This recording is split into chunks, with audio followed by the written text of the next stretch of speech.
So now I want to bring up our next guest speaker, Kassandra Cordero. Kassandra is the Director of Equity and Human Rights at the British Columbia Federation of Labour, in which she is a member of USW Local 2009 in District 3. She is a settler of mixed Mapuche, Chilean, and South Asian ancestry, living and working on unceded Kwantlen, Katsi, and Simiahamo territory in Surrey, BC.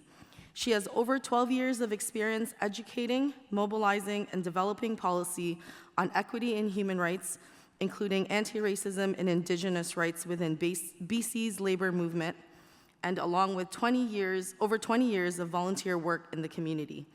Together, those experiences have shaped her analysis and approach.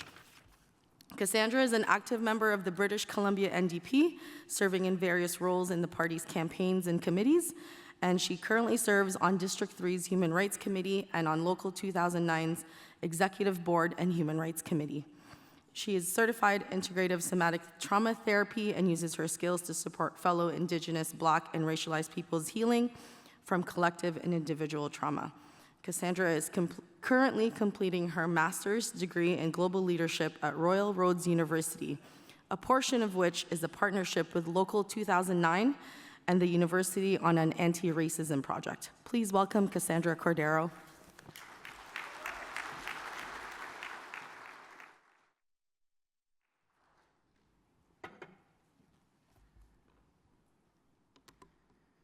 Good morning, Union Kin, and thanks for having me here. My name's Kassandra Cordero, my pronouns are she and they, and I'm proud to have been a member of United Steelworkers Local 2009 for over 12 years. I'm excited also to share with you about some of the work I've been involved with on anti-racism in my workplace, within my union local, and in my personal life.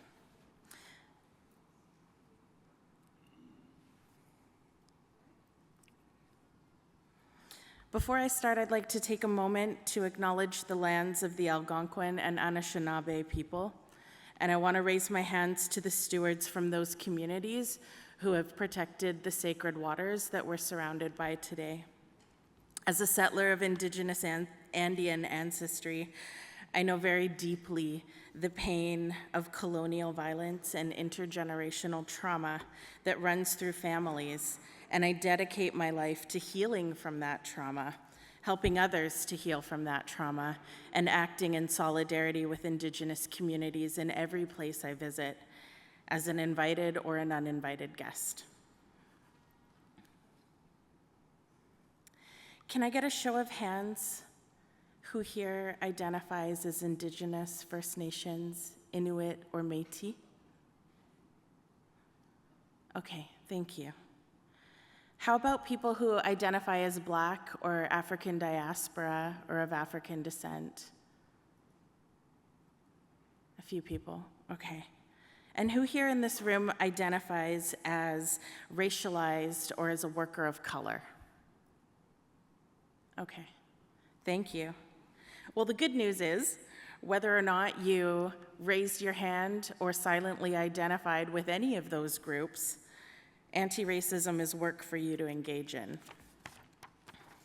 Let me illustrate exactly why we need anti-racism work to be engaged in by everyone. Picture for a moment that we're all on a plane together. It's a really, really full plane. And I mean, not enough room in the overhead compartments for everyone's carry-on baggage full. There is no escaping the person who's fallen asleep beside you and is drooling on your shoulder full. And as awkward and devoid of personal space as that flight already is, it is made a little bit more tolerable by the fact that there are certain rules that everybody needs to follow while on board. Things like no smoking cigarettes on board, or if you need to go to the bathroom, there's a place where you can go and do that. Or how about not opening the door to the aircraft while the flight is in the air? These things make the flight safer for all of us. And then there's the unspoken cultural norms that make everything more pleasant on the flight for everyone.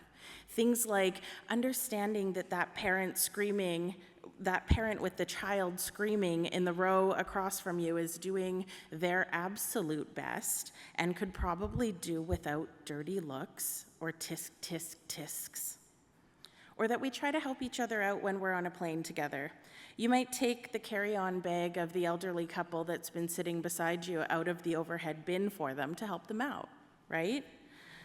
You probably, unless you have no regard for your fellow humans, wait until the row in front of you has vacated their seats before barreling down the aisle to exit and disembark. And let's not forget the sacred duty of medical professionals to assist in the event of an emergency on a plane. Doctors and nurses on board, even when off duty, are sworn to serve when there is a medical emergency in that space. Each person in each seat on that plane serves a purpose, whether it is the person who is just minding their own business and following the rules and instructions of the flight attendant and the pilots on board, or whether it's the doctor or the nurse helping in the event of a medical emergency. We need each and every one of us to participate in the making of a pleasant flight. If we take a look at anti-racism work in our communities as little airplanes full of people, we can see how everybody plays a part in the work of anti-racism. We need you to make this work, and I promise you, if you participate, you will see results, and we will all be better off for it. Anti-racism work involves learning. It involves change and growth, none of which can be achieved while remaining fully comfortable.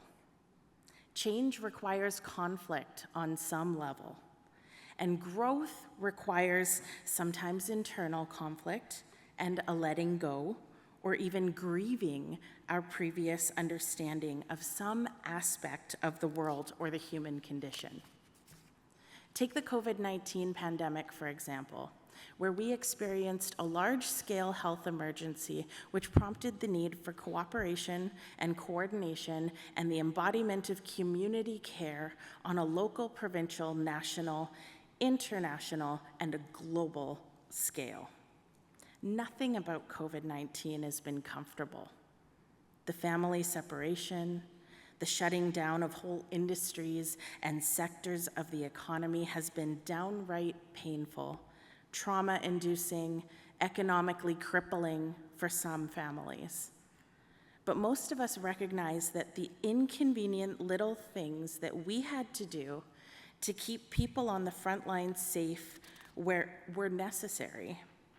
The things we had to do to keep our loved ones who are immunocompromised safe because they are at greater risk of hospitalization were necessary. None of these things were comfortable, and the atmosphere was downright frightening, but we remained brave, and we got through it together, with far fewer losses than we might have had if we had been less cooperative, less responsive, less brave.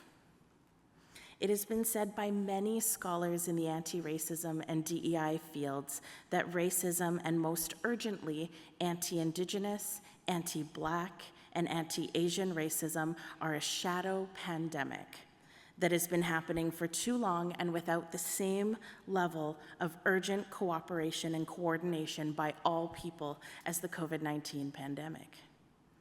The key to eradicating racism, to learning how to engage in anti-racist work, is not comfort, my friends, it is bravery.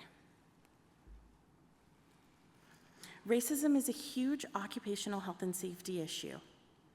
The hazard is a psychosocial one and an environmental one, and can manifest itself into a physical one if it's not resolved immediately. In this slide, you'll see just a few of the possible impacts of exposure to racism on Indigenous, Black, and racialized people. Take a look at the things listed here, and you can see a number of psychiatric impacts like PTSD, psychosis, anxiety, and depression. And those might be types of impacts we would expect from a workplace hazard like racism on a psychosocial level. What surprised me, even as I lived through my own journey of healing from interpersonal and institutional racism, was the amount of physical symptoms that constant exposure to racism can create. I learned firsthand that this type of exposure can cause complex PTSD, and with complex PTSD comes another fun physical ailment like obesity, ADHD, diabetes, chronic inflammation in the body, sleep apnea, fertility challenges, and many other things. This brought a hard realization home for me that Indigenous, Black, and racialized people are getting sick by going to work in many cases, especially in workplaces where they are constantly exposed to the dangers of interpersonal, structural, and institutional racism. Here on the screen in front of you, you're going to see a chart that shows interpersonal and institutional racism and the differences and similarities between them. Interpersonal racism has to do with attitudes, beliefs, and behaviors of people toward other people. And these behaviors can be overt or very obvious, or they can be covert in nature or hidden under the surface. The overt stuff is what we're all used to seeing sensationalized in the media. These are the things that come out of Donald Trump's mouth. They're the things that come out of Doug Ford's mouth, or the John Rustads of the world, or the Pierre Poilievres of the world. Institutional racism is practices, norms, policies, procedure. For instance, the whole temporary foreign worker program as we know it today is a fine example of institutional or structural racism. And for example, the practice of recognizing Eurocentric religious holidays as paid days off, but not other world religious days of observance or Indigenous days of observance, is an example of a policy that is racist and is institutional in nature. Many of you might remember an instance of anti-Indigenous racism that took place on an Air Canada flight that was procedural in nature and led to a public outcry to Transport Canada to ensure that there's a standard of care for items of cultural significance or for regalia. Another example of institutional racism, but also possibly with a touch of interpersonal racism in the attitude of the person who took that headdress away from the national chief for the flight. So what happens when something like this, or something else entirely, happens in the workplace or in your local community or even in the union hall? Like I said earlier, change cannot happen without some sort of discomfort. And we can minimize that discomfort or maximize it depending on how we choose to respond. We are all constantly learning. Language is constantly evolving, and our communities are constantly changing. So our responses and safeguards and mitigation measures for eradicating the hazard of racism need to be constantly evolving and fine-tuning. This might sound counterintuitive, but I promise you, if you're doing it right, you're gonna mess up, and probably pretty regularly. But if you respond in a healthy way, you'll turn it into a learning and growth, and you'll build trust and confidence. I've been called upon lots, and I mean lots of times, to change my approach or to do better. On some of these occasions, I got stuck in freeze mode, and unfortunately, when I got stuck in freeze mode, I was also stuck in the fragility gear. It's not ideal, but it happens. When somebody is in your face and they're telling you that you have wronged them, there is a special kind of panic that sets in, coupled with an internal dialogue that says, Oh no, I am being attacked. I must defend myself. I must remind this person how good I am as a person in general. I should tell them all the things I've done to help their cause, or all of the articles that I've read about people like them. Or I should tell them about that one friend that I have that shares this aspect of their identity with them. Surely that will win them over. It took me a while, but I mostly got out of this practice, and I did it by creating a quick 4-point formula. The formula is easy to remember, and it goes, as you can see on the screen here: acknowledge, validate, mitigate, and co-create.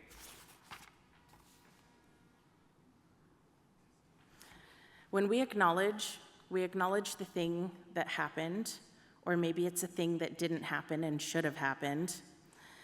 We acknowledge that it impacted the person or group of people bringing it to our attention negatively, and we tell them that we can see that. People need to be seen to heal. Hard truths need to be acknowledged before we can move forward. Validate. Tell the person or people that you can understand their reaction, you can understand their feelings, and their desire to unpack it or fix it by bringing it to your attention. This part is really important. Whether or not you are personally responsible for how this person feels, and whether or not you are a really, really good person who didn't really mean to cause harm or be a racist and would never normally have fill in the blank here, this is not the time for those things to come out of your mouth. Another equally important note: validation is a part of co-regulation. So to establish relative safety in a moment, somebody needs to be able to self-regulate, but they also need to be able to co-regulate to establish that feeling of safety to the point that it's going to allow them to engage on a physiological level. This part of the process allows both parties to co-regulate together. Mitigate. This is the part where you take immediate steps to eliminate or mitigate the hazard.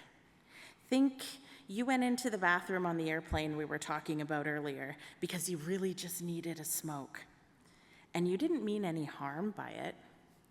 A flight attendant comes to you and says, excuse me, but you aren't allowed to smoke on the aircraft, and it's causing other passengers to cough.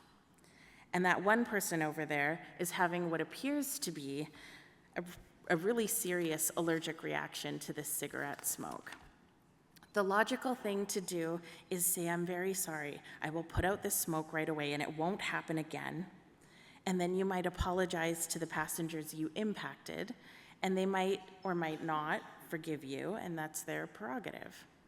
And here's another important little tidbit. Just because you apologized and stopped the behavior doesn't mean that there won't be consequences waiting for you when the plane lands and you get to the gate. Those consequences are irrelevant in this particular moment. This step is the best step if you can get to it. Co-creating. There might be situations where you are not given the opportunity to get here by the person or people calling you in. But here's what it can look like. This is the part where you invite the person or the group to create solutions for a future where this thing that was harmful does not happen again. What's the safeguard? What is the policy that can be created to ensure that the plane is safe for non-smokers and people allergic to cigarette smoke in the future? So to recap, the process is acknowledge first, then validate, mitigate, and co-create. So I appreciate that you've all stuck with me this far. Now I'd like to give you some real examples of the work that I've been lucky enough to engage in and sometimes even lead back in BC. Over the past 8 years or so, the BC Federation of Labour has been hearing from caucus members with a lived experience of racism at work that they have not been successful in bringing cases of interpersonal or institutional racism to the Workers' Compensation Board, or WorkSafe BC, or through the Human Rights Tribunal. We've heard similar stories after the province of BC funded the BC Fed to conduct anti-racism engagement sessions to help to inform the Anti-Racism Act in BC. This was a follow-up piece of legislation to the earlier Anti-Racism Data Act. This prompted us to include a whole lobbying topic to strengthening worker protections and recourse against systemic racism at work in our fall lobby of last year. The first demand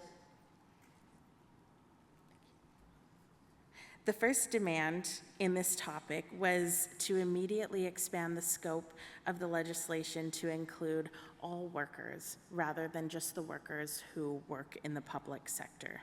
We also advise that systemic racism needs to be listed as an explicit prohibited ground in the BC Human Rights Code. This recommendation came from what is now our Racial Equity and Justice Caucus, based on the fact that most of our collective agreements actually list the prohibited grounds verbatim, serving as both a reminder and a deterrent for employers and anyone who happens to need to abide by said agreement. The second demand was also a strategic one.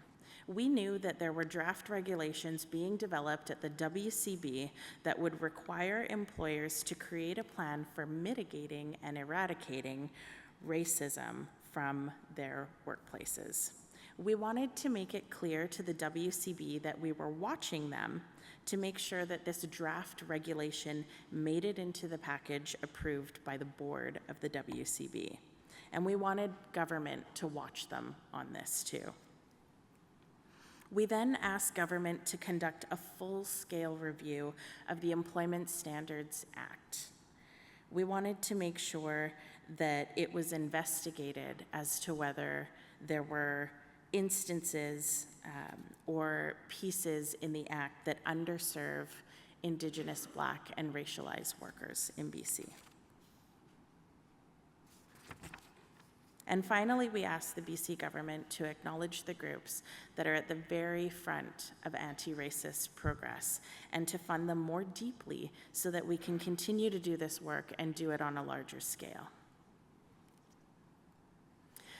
Okay, so I know as we near the end of our time together, you're thinking, Kassandra, that's great, but what can I do at a local level? The answer is you can do lots of things, and you can make them as big or as small as you have the capacity for. The recipe for success on this is simple: political will, allyship, resource commitment, accountability, and follow-through.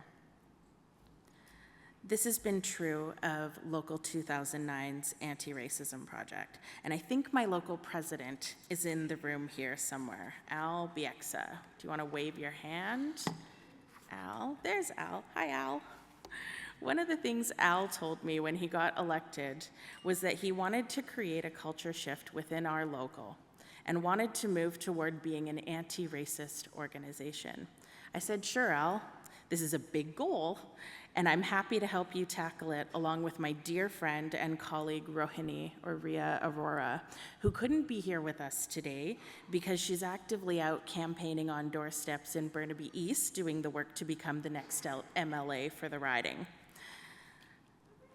A while after this conversation, I was coming to the end of my master's program in global leadership at Royal Roads University, and I approached Al and Georgie, who at the time was our vice president, about partnering with me on my capstone project, which was to create a model for a program on anti-racism that could then be expanded to other equity groups at the discretion of our local.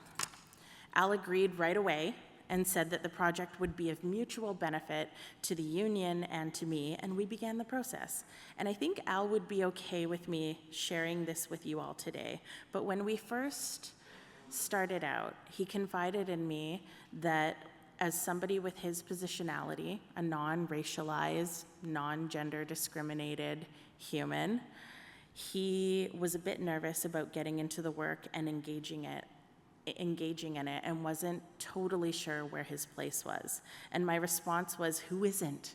None of us are given the roadmap to engaging, and language is constantly evolving and constantly changing, and that's why our practices need to constantly be evolving and changing as well. This is important work, and it's uncomfortable when it's new, but just like any new skill, once you do it a few times and talk about it and debrief and unpack, it becomes less uncomfortable. There were moments in this process where I was having difficulties with the university, and Al practiced allyship by assuring my reviewer that he knew the questions I was planning to ask in the survey and focus groups in our anti-racism project were challenging for the organization, and that he was willing to do the work of looking at the organization as a whole and seeing where gaps might exist, and then rolling up our sleeves to fix those gaps. This is what an ally looks like. They're not fragile. They don't try to hide the problems or the issues. They face them head on, and they become a co-pilot in steering the plane toward the destination we all want to arrive at, one where everyone is included, welcomed, and set up for success. So again, taking a look at our communities and using the plane analogy, we have all kinds of roles when we get on that plane together. Some of us might be passengers, learning the ropes of traveling and just trying to fit in. Some of us might be flight attendants, trying to make sure that everybody arrives safely and giving an extra hand to those who might need it on the flight. Some of us are pilots and co-pilots navigating the path ahead, but everybody, and I mean everybody's cooperation, is needed for this flight to be successful.